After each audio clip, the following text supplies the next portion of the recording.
Hi everyone, welcome back to my channel. My name is Emily if you're new, and I am here to technically make part 3 of my broken foot Lisfranc injury and recovery and second surgery video. So I filmed part 1 back at the end of January, and a few things have happened since then, partially for the sake of helping somebody out there and partially for the sake of me remembering all the details, I am making this video. I'm trying to film this video sort of quick. You know that I can talk a lot because I am losing daylight, so that is my incentive to get this filmed. So without further ado, let's get into part 3 of my story. So I want to start off with the fact that when I filmed the first video and up until a couple of months ago, I literally could not remember how I broke my foot in the manner of like what I might have hit it on. And I think it's true that when you have a traumatic experience, you can kind of black out and you can't remember certain details. And I certainly think that that is what happened to me because people were like, what did you hit it on? What happened? And I was like, well, maybe there was a root on the ground that I hit it on. I'm not sure. So back in like March, I had this like moment of clarity and I was like, oh my gosh, I hit my foot on the running board coming out of the truck. That is what happened. I misjudged like my distance out when I jumped out of the truck and I came down on the running board and it hit on that, and that's why I heard a crack. So let's pick up where my last video left off. In my last video left off, I was stuck at my parents' house because it had snowed here in Florida, and that was a magical winter wonderland experience. I got to play in the snow with my brother, which at that time just felt like the most magical thing, not just because it was snowing and because I got to hang out with my brother and we got to have this experience together. I'd never seen snow before, but because I was able to walk out there on 2 feet. If I had still been on crutches or still been in a boot, which I had been only a couple of weeks before that, I wouldn't have been able to play in the snow. So I was so grateful for such a magical experience. Now, the day after that, I moved back into my house, which I was really excited about, but it was a difficult transition. I had been letting everybody take care of me for almost 4 months. I had been sitting around, my mom cooked my meals. I was pampered, let's be honest, and I was grateful for it.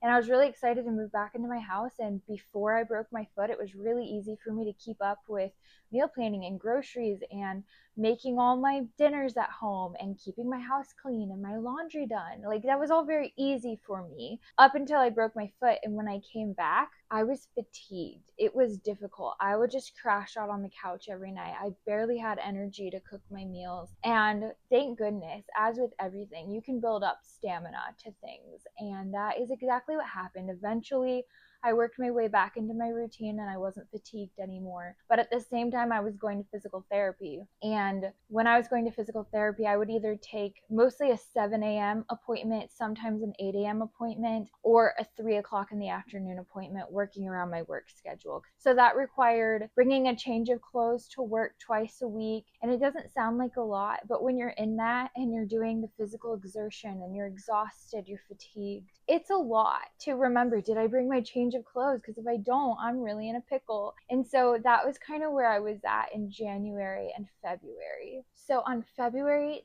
6th, I believe, I finished my first round of PT and I was already convinced that I wanted a second round. My therapist told me to ask my doctor because I was going the following Monday to the doctor on February 10th. So when I got there, they did x-rays. He was talking to me and he was like, I can definitely write you a prescription for 6 more weeks of PT. I'm confident that workers' comp will push it through because remember, this was a work-related injury, which is really important and delayed a lot of things along the way. But I also inquired at that time about having the hardware removed from my foot. And the doctor had told me before, you don't have to have it removed at the very beginning when we scheduled the surgery. And I was really excited about that because I didn't want to have a second surgery. Remember, if you've seen my first video, before the first surgery, I was terrified. I did not want to go under anesthesia. I didn't want any of it. I was scared of the pain and everything. So at the beginning, I didn't want a second surgery at all.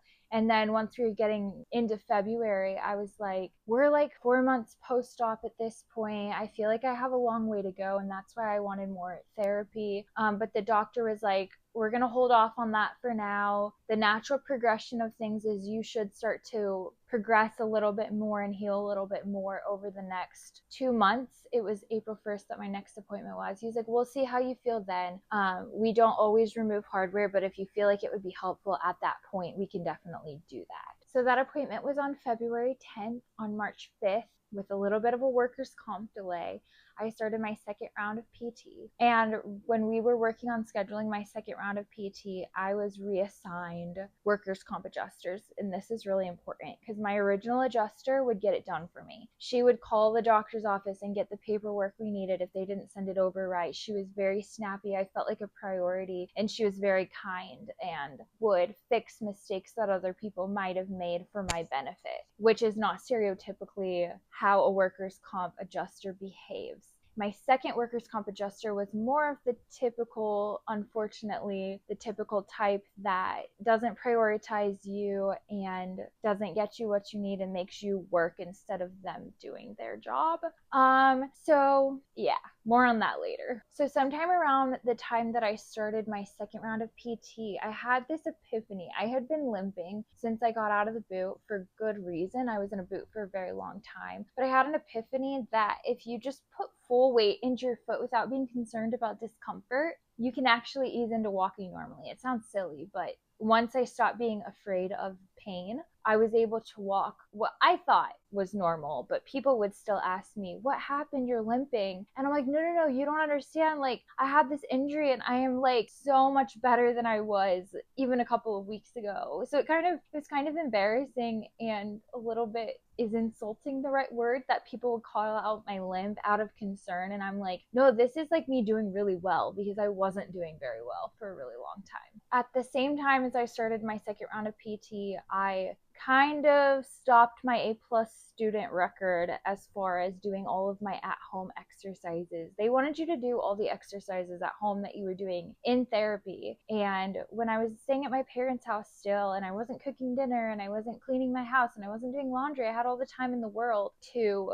do all these exercises. And then when I'm fatigued and I'm doing all these things, I didn't have time anymore. So I kind of fell off the wagon with that. But with the second round, they started amping up the difficulty of my exercises, and we started leaning into balance work and strength training. So I did a lot of squats. I did balance squats. I did things where they put a resistance band between my legs and I had to sidestep, lots of things like that. And I would definitely break a sweat at those PT sessions. It kind of felt like I had a personal trainer, because they were making sure that I did these strenuous exercises that I definitely wouldn't have done on my own. So unfortunately, around that time, I started to regress. I was doing really well, building up strength and all this stuff, getting my stamina back. And then at a certain point, I started to feel so much pain and discomfort. And I'm like, what happened? I was doing so well for so long. And I talked to the therapist about it. And I've been reassigned therapists because my original therapist went on maternity leave. And the man who ended up helping me towards the end of my sessions was really caring, and he was amazing. His name is Dr. Flores. The toe lift exercises, you standing and you lean back into your heel and try to lift your toes, was specifically very hard for me. And I felt like I could feel the metal because I had a screw that crossed over my foot into the part where it was supposed to bend, and I felt like I was pressing into that screw, and that's part of what led me to the conclusion that I should have the hardware removed. But that would cause a lot of discomfort, and I started to think like I didn't just want surgery, I needed surgery. So on April 1st, I had my doctor's appointment where we initiated the hardware removal surgery. And going into this appointment, I was really feeling anxious because I felt like I had to plead my case to the doctor. I didn't. And I was worried that because the doctor had said it was kind of an elective procedure that they don't do on everyone, and it was kind of my choice whether we did it or not, I was worried that workers' comp wouldn't pay for it. But my doctor, Dr. Lavacek, the best, he was really understanding, and he was like, when he realized that I actually wanted the surgery, he was like, then we will do the surgery. And when I voiced my concerns about workers' comp approving it, he said in his 15 or so years of practice, I think it was 15, he had never seen workers' comp deny this type of procedure. And that made me feel so relieved and ready to move forward. And he definitely gave the disclaimer that this procedure might not remove all of my pain,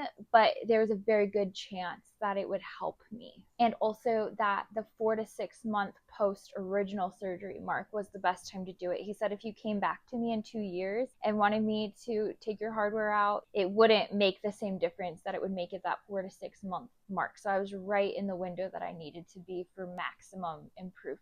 So then he started to discuss anesthesia for the second surgery, and he said, I don't even need to put you under general anesthesia. I can just numb you down with local anesthesia and you don't even have to fall asleep. And I was like, whoa, whoa, whoa. I want to be asleep. I want to miss the whole thing. I want to get the best nap of my life for the second time over and not remember anything. And he was like, cool, we can do that. No questions asked. And it's also worth noting that for the first surgery that I had, they did the local anesthesia and numbed from like my knee down. You can't see it because I'm wearing a long dress, but they numbed from like my knee down for that surgery. And they also put me under general anesthesia, so I was asleep. But when I woke up, my knee, even after 48 hours, when you're supposed to have it completely worn off, my knee was still a little bit numb. And so that didn't wear off for several months. And I don't remember when it completely wore off, but now we are doing fine. So if you have numbing for a procedure and it doesn't wear off right away,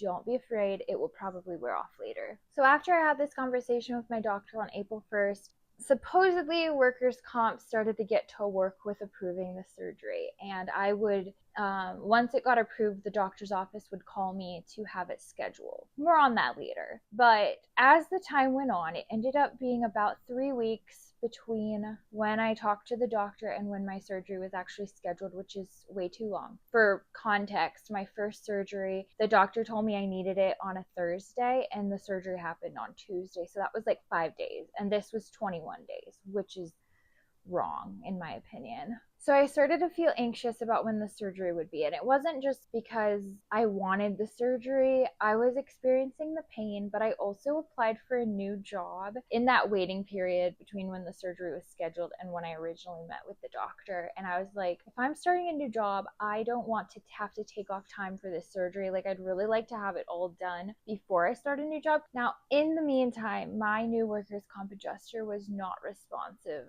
at all. She originally, well, not at all. She answered one email when it was time to schedule my second round of PT, and I was very kind. I was like, I look forward to working with you because you have to work with your adjuster and you hope you have a good one. And so I was giving her the benefit of the doubt and assuming that she was going to do well by me. I started reaching out to her when I didn't hear anything from the doctor's office to schedule my surgery. I started reaching out to my adjuster regularly. There were a lot of phone calls. There were a lot of voicemails left. There were a lot of emails sent. And I started to track it in a sheet, and I could see simultaneously that the doctor's office was trying to reach her, and it was showing up in my patient portal every time the doctor's office left a note that they had called her. So I could see very plainly that they were attempting to reach her and she was not responding. So I ended up going to my HR contact through my job and asking if she had a contact for the woman's supervisor, so the workers' comp adjuster's supervisor, so we could get things done a little bit faster. And I ended up reaching out to the supervisor and things started happening that day. And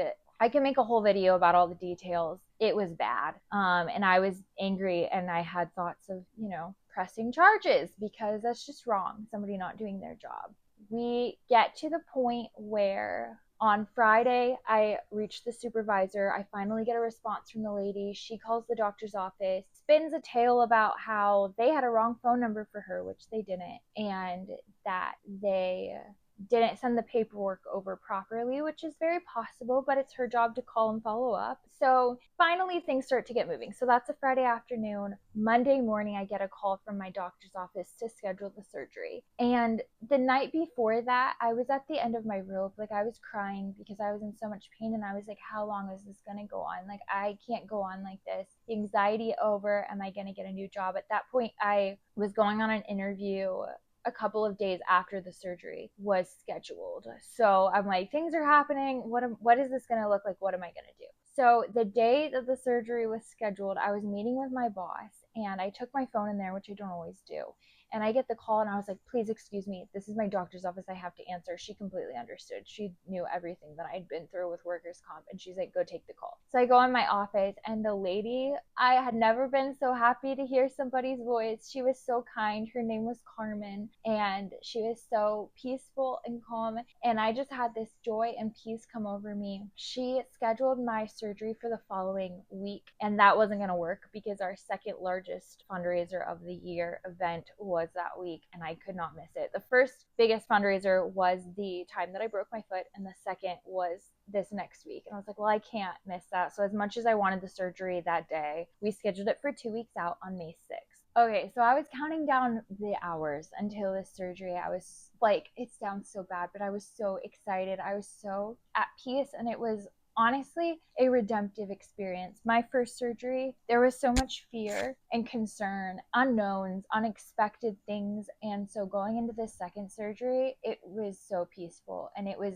actually wonderful, and I would do it over again, which sounds so messed up. But I was so grateful for the redemption. So my best friend Annie drove me to the hospital at like 4:30 in the morning, and I just remember being so at peace. And the nurse who took me back, Annie came with me, and Annie is 10 years older than me, but she looks young. So the nurse said something about your support person waiting in the waiting room during surgery, and that they would text her to give her updates. And she's like, I assume this is mom. And Annie was like, oh my gosh, I gotta up my skincare routine. And I didn't want the nurse to be embarrassed because she was super sweet. So I said something about how, Annie, you don't look old, I just look young. If I was 13, then you could totally be the age that you are, and that would be fine. I was like, no, this isn't my mom, this is my sister. Which is, do they call that a Freudian slip? I've never called Annie my sister before, but I think that's how I feel about her on the inside. She is like my big sister. And so me saying that without even thinking, it just struck me as like sweet and funny. And I was like, well, she's like my sister, she's just my best friend.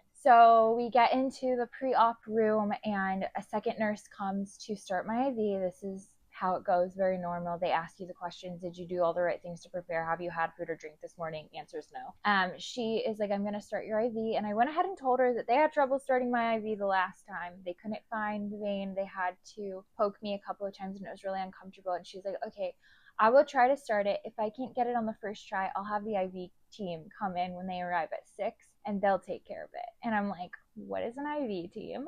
So the IV team is people that are highly trained to locate your veins. Basically, I mean, I'm not a doctor, I don't work in a hospital, so if I say anything wrong, this is my disclaimer. But they use an ultrasound to find the actual vein, and they stick the needle right in, and there's no guessing. Because apparently it's genetic that my veins are small, because my dad had a similar experience. So it just runs in the family, unfortunately. But the IV team ended up coming and inserting my IV in a snap. It was so painless, and I think that's how it's supposed to be. And so when I complain about being afraid of IVs, it's because for me, it's a really painful experience. And I know compared to like other things, it's not very painful, but for me, that was very uncomfortable. And I was so glad for the IV team. So next, the doctor and the OR nurse come in, and this time I was not anxious, worrying about an IV situation. I was able to like really focus on what the doctor was saying. And I asked if I could get my screws after the surgery, because I'd heard that people get offered their hardware and most people don't want it. But I really wanted to see what was inside of me, how big it was. Like, I was so curious. And so the nurse and the doctor look at each other, and they were like, well, we actually have to submit that to pathology. I'm like, why pathology? I mean, it's not part of my body, like it's a piece of metal. But anyway, they were like, but you can call pathology yourself and try to get it from them after the fact.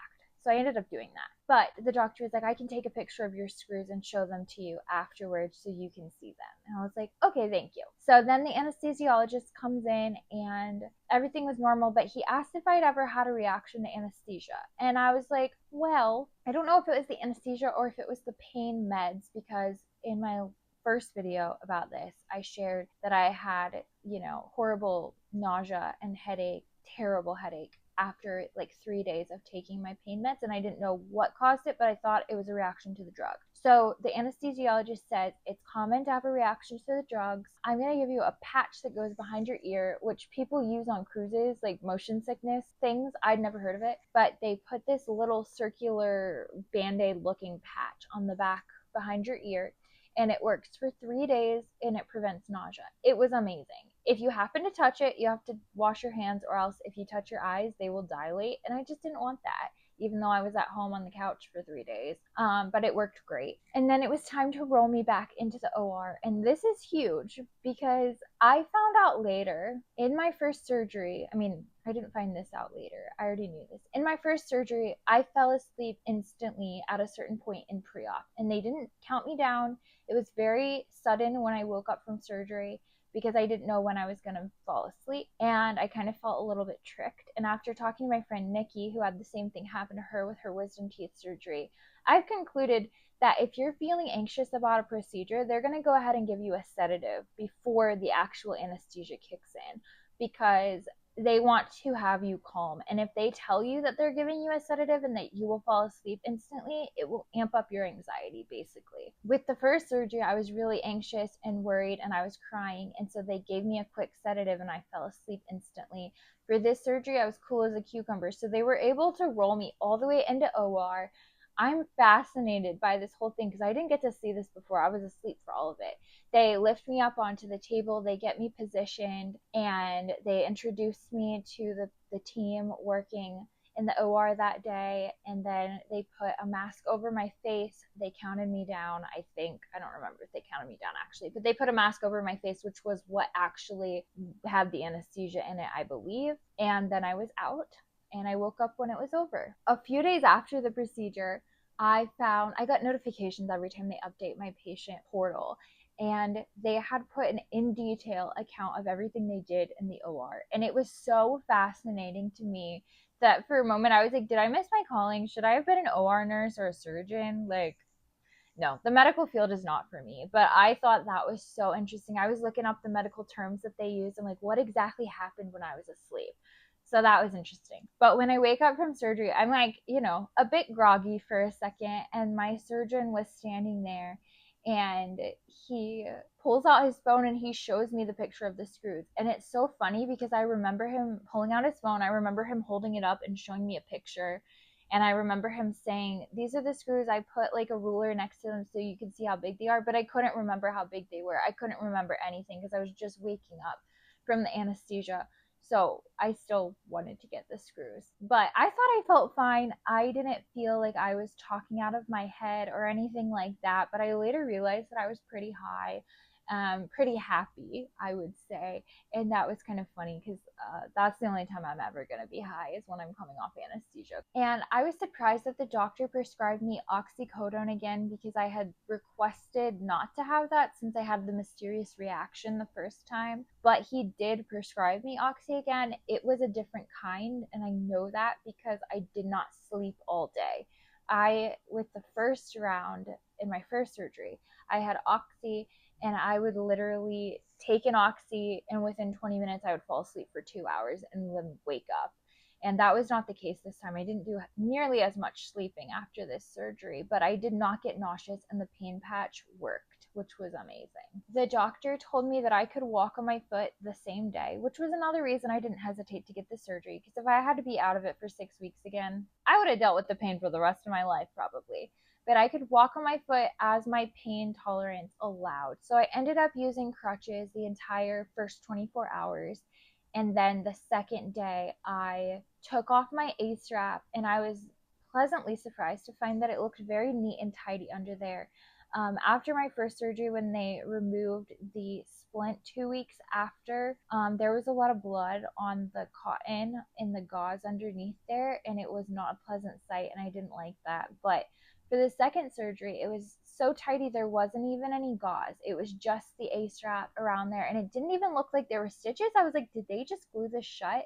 And did they just glue this shut because I specifically asked the doctor if there would be stitches and had trauma getting the stitches removed the first time? Maybe they always glue it shut for this kind of procedure, but I was correct. There were not actually stitches. It was just glue. And I wasn't allowed to get it wet for 2 weeks until my follow-up appointment on May 20th. So I used massive Tegaderm bandages. And I would recommend get the Tegaderm brand. Don't use the Walgreens brand or the Walmart brand. Get the name brand. They're sort of expensive.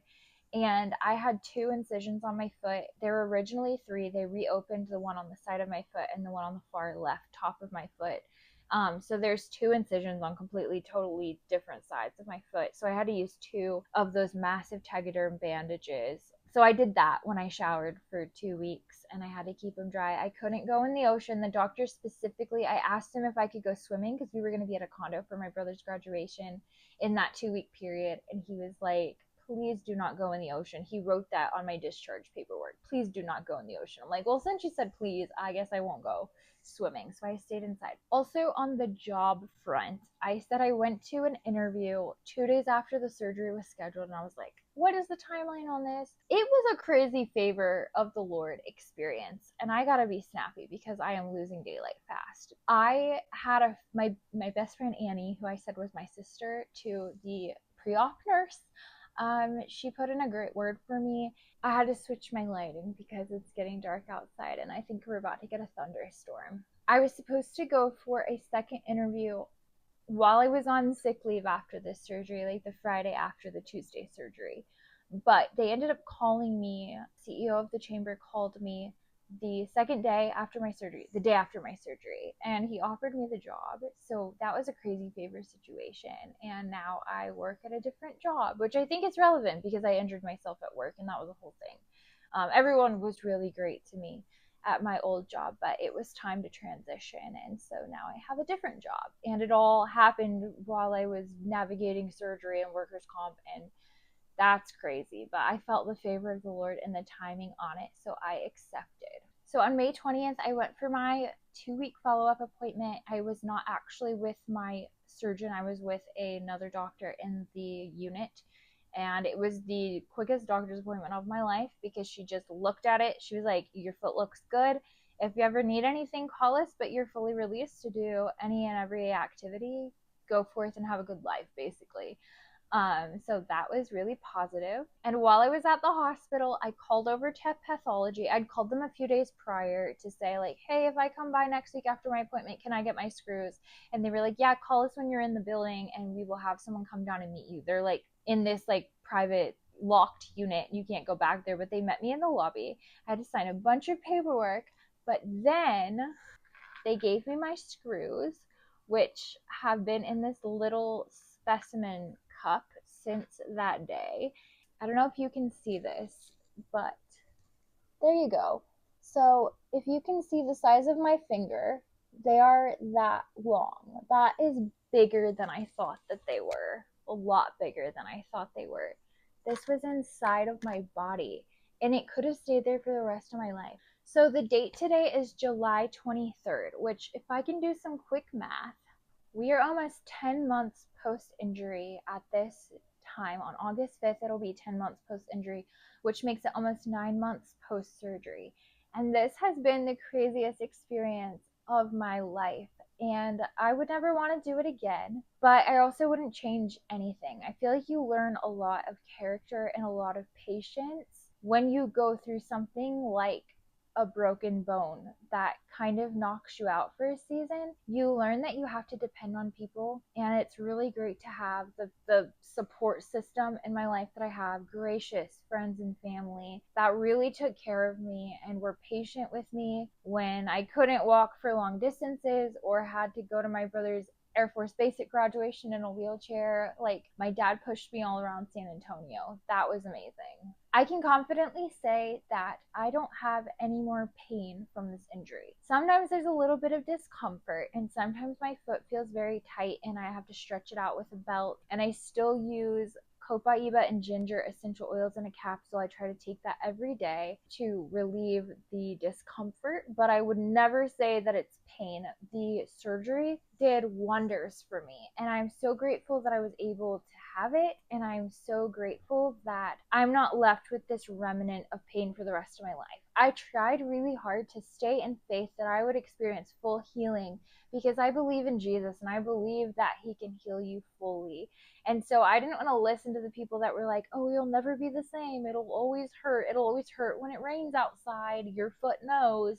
I didn't want to buy any of that. And I'm so grateful that I didn't listen. And then I pressed through. I got the screws removed. And today, there's no pain. I do think it has a lot to do with the shoes you wear. And I have found that New Balance 880s that I referenced in my first video are amazing. They are the best shoes for me. I mean, get your own arch support balanced tennis shoes, but those have been incredible for me. I used to think I would have to wear them every day for the rest of my life to avoid discomfort, but then I found Clarks shoes. If you know anything about Clarks, they kind of have a reputation for being old people shoes, but I'm here to tell you that Clarks are not old people shoes. I got in February a pair of slip-ons from Clarks, which are not the coolest shoes, but I don't care. And I was able to wear them with dresses because when I was wearing the New Balances, I was not wearing dresses anymore. And that was really sad to me because I love wearing dresses. I would wear dresses every day. Clearly, I'm wearing one right now. So I got those slip-ons and they were amazing. And then I found a couple of months ago that Clarks sells heels. And I want to show you these. They are amazing. They look just like the brown heels that I would wear before I hurt my foot that I loved. And they don't hurt my feet. Like, they are amazing. I wear them to work every single day and I have another pair that's similar. So I'm going to show you those.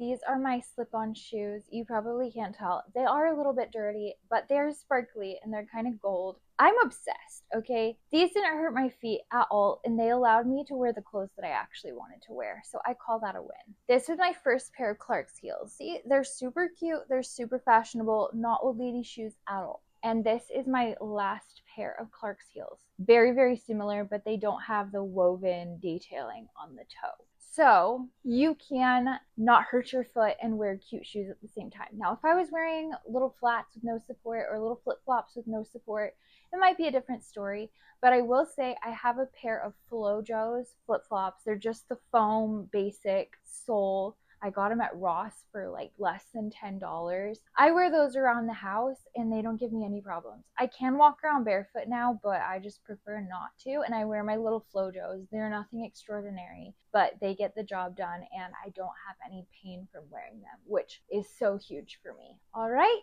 so that is my whole story. That brings us to today. I'm so grateful for honestly everything that I've been through, for the healing that I've experienced, and the growth that has come through this experience. I would never take it back. I am going to link below the list of natural Young Living products that I mentioned in my last video that helped me heal and that I'm still using. I am not a brand partner with Young Living or whatever they call it, but I can put a code that if you use the code, I think it's SHAREYL, then you can get a percentage off of your first order. Honestly, I just believe in these products. I don't think I benefit at all by somebody using that code, but I would love it if you used it if you really think these products would help you because they really helped me. Thank you for watching this video. If you bore with me this entire time, you're a real one. But I partially just made it for myself. If anything that you saw or heard in this video resonated with you, leave a comment below so we can chat. If you have any questions, I'm not a doctor, but I'd love to try and answer your questions. And I will see you in my next video. Bye.